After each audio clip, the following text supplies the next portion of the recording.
Abirisi jamana sen bɔra diɲɛ jamanabaw ka jɛkulu la. G8 kɛra G7 ye. N'o ye Allemagne, Canada, États-Unis, France, Italie, Japon ale ni Royaume-Uni. Sani ɲɔgɔn kunbɛn in ka daminɛ karilon, Risi sɔrɔsiw ye mugujugu mun bɛ wele missile ci Kiev, Ukraine faba la. O kɛra sababu ye ka mɔgɔ caman bɔnɛ u ni na. O sira fɛ, Amérique jamana ɲɛma Joe Biden a n'a tuɲɔgɔn y'u ka nisɔngoya jira ka se Putin ma.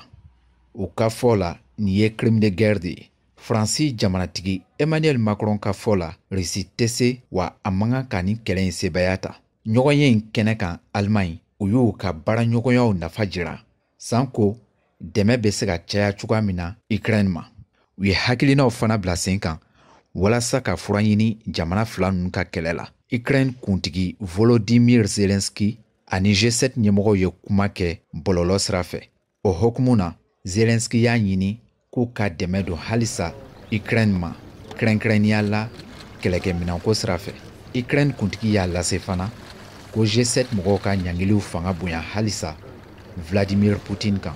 A labanna k'a fɔ k'a miiri b'a kan ko kɛlɛ in bɛ ban pewu sani ɲinan san ka ban. Walasa ka Ukraine jamanatigi ka laɲiniw jaabi, G7 ɲɛmaw ye layidu ta k'a fɔ k'u tɛna dɛmɛ tigɛ Ukraine la wariko, dumuniko, kɛlɛkɛminɛnko ani kumaɲɔgɔnya la.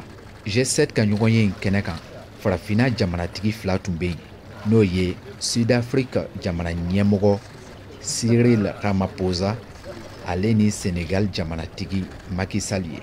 G7 ka ɲɔgɔnye kuncɛra kunu tarata. Buba Sidibe, Paris, VOA Bambara.